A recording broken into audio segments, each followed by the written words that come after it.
Humans. Humans are the most common species in the Star Wars galaxy, and they've made a huge impact on its history because of that. They're thought to have originated from Coruscant, a planet covered entirely by a vast cityscape, which later became the political heart of the galaxy as a whole. Humans were the first to develop hyperdrive technology, allowing them to explore and settle across countless planets. This advancement helped them spread everywhere, from the core worlds to the edges of the Outer Rim. What makes humans stand out in the Star Wars universe is their huge level of diversity. You've got heroes like Luke Skywalker, Leia Organa, and Obi-Wan Kenobi, villains like Darth Vader and Emperor Palpatine, and even rogues like Han Solo and Lando Calrissian. Even some people who can't use the Force, like the X-Wing pilots, end up playing major roles in the story. Humans seem to thrive in almost any environment if given the chance to adapt, whether it's the icy wastelands of Hoth or the swamps of Dagobah. Their ability to adapt and survive has made them one of the most dominant species in the galaxy. Humans aren't just physically capable, they're also super culturally diverse.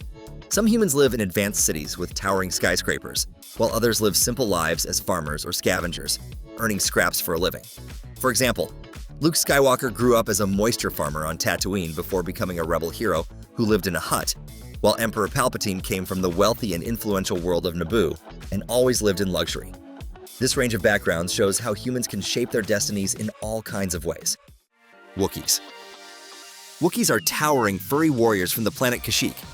Standing over 2.5 meters tall, they're known for their immense levels of strength, loyalty, and deep connection to their families and clans. Despite their intimidating growls and roars, Wookiees are actually very kind-hearted and sweet unless you cross them and get on their bad side. For example, they take honor super seriously. If someone saves their life, they'll swear a life debt to protect that person forever, sometimes choosing to remain in service even if they're let go. Chewbacca is the most famous Wookiee, and he's the perfect example of what makes this species so special. He's loyal to a fault, brave, and always ready to fight for what's right. Chewie also shows off another side of Wookiees, which is their great skill with technology. Wookiees are great at building things, like engineering the bowcaster, which is basically a high-powered crossbow capable of blowing people back a few feet in the air. Unfortunately, Wookiees have faced a lot of hardships throughout history. Other species, especially the Trandoshans, used to hunt them for sport, and some Wookiees were even enslaved. But they never gave up. They fought back and kept their culture alive. On Kashyyyk, Wookiees live in the canopy of massive rocher trees, building homes and communities high above the forest floor. These trees are sacred to them, and their lives revolve around protecting their home planet. Twilix. Twilix are instantly recognizable thanks to their lekku, those long, flexible head tails that make them stand out. The lekku aren't just decorative, they're packed with nerves and help Twilix sense things around them. Plus, they can communicate silently by moving their lekku in subtle ways to one another. Twilix come in all kinds of skin colors, from blue to green, all the way to red. Unfortunately, Twilix have had a rough history because of their striking appearance. A lot of them were sold into slavery, especially young women who were forced to dance or perform for rich people. Despite this, many Twilix have risen above their circumstances to make a real impact. Take Aayla Secura, for example, a Jedi general during the Clone Wars who was very highly respected and admired. Or Hera Syndulla, a resistance pilot who helped fight against the Empire. So while Twilix have faced struggles, they've also shown incredible resilience. Twilix also have a rich cultural heritage. They value art, music, and storytelling. Their language is also very unique, a mix of spoken words and lekku movements. This dual form of communication allows them to express emotions and ideas in ways other species can't. Hutts. Hutts are these big, slug-like creatures who run most of the crime in the galaxy. They're infamous for their greed and love of power. Jabba the Hutt is the most famous example, a nasty crime boss on Tatooine who controlled smuggling, slavery, and gambling. Remember when he tried to feed Luke and Han to the Sarlacc? Yeah, not exactly a great guy or one you'd want as your boss. But here's the thing about Hutts. They don't usually get their hands dirty. They sit back and let others do the dirty work while they rake in the profits. Their homeworld, Nalhuta, is a polluted swamp planet that matches their slimy personalities. Even though they look lazy, Hutts are actually really smart and live for hundreds of years. Jabba himself was already over 600 years old by the time of Return of the Jedi. Hutts also have a unique biology. They reproduce asexually and nurse their young, called Huttlets, in pouches. Their thick, leathery skin makes them tough to kill. And they have 3 lungs, which help them to survive in the many harsh environments around the galaxy. Despite their ugly and strange appearance, Hutts are incredibly influential, often holding significant power within the galaxy's criminal networks. Rodians. Rodians are reptilian humanoids from the planet Rodia. They've got green, scaly skin, big bug-like eyes, and snouts that stick out. Their world is covered in harsh jungles, so their whole culture revolves around hunting and fighting. That's why you see a lot of Rodians working as bounty hunters or mercenaries. Greedo is probably the most famous example. He's the guy who picked a fight with Han Solo in A New Hope and didn't exactly come out on top, bringing shame to his people back home. But not all Rodians are like that.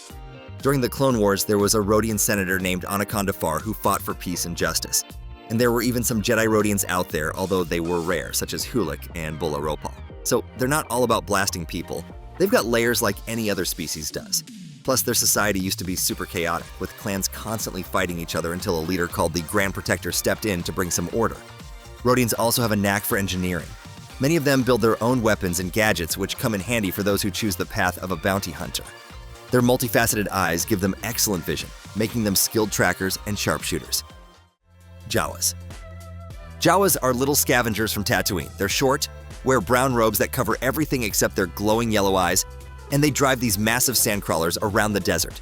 Basically, they go around picking up broken droids and tech, fixing them up and selling them to farmers, or anyone else who needs them, all the while trying to make as much profit as they can, even if it means scamming people. Remember when Luke bought R2-D2 and C-3PO from them in A New Hope? Yeah, the Jawas didn't exactly give them a fair deal at first. They're sneaky like that. There's even a theory that Jawas and another species called the Tusken Raiders might share a common ancestor, but no one knows for sure in the new storylines because no one's ever seen a Jawa without its hood. Despite their tiny size, Jawas are pretty resourceful and even lethal too. Living on a desert planet like Tatooine isn't easy, but they've managed to carve out a niche for themselves by salvaging and trading tech while fending off threats. Not bad for a bunch of little guys in robes. Toruda. Toruda are another really interesting species. You probably recognize them from their cool head tails and those horn-like things on their heads, or their skin, which comes in all kinds of bright colors such as reds, oranges, and whites. It's like a rainbow. Those head tails aren't just decorative, they help Toruda sense stuff around them, kind of like how bats use echolocation. They're also really into teamwork because their culture values community over being selfish. Two famous Toruda are Jedi Master Shaak Ti and Anakin's young apprentice, Ahsoka Tano. Ahsoka became a fan favorite even after she left the Jedi Order, always trying to do the right thing.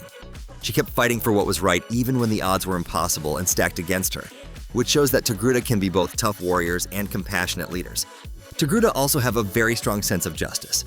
They believe in standing up for what's correct, whether that means fighting in wars or helping others in need.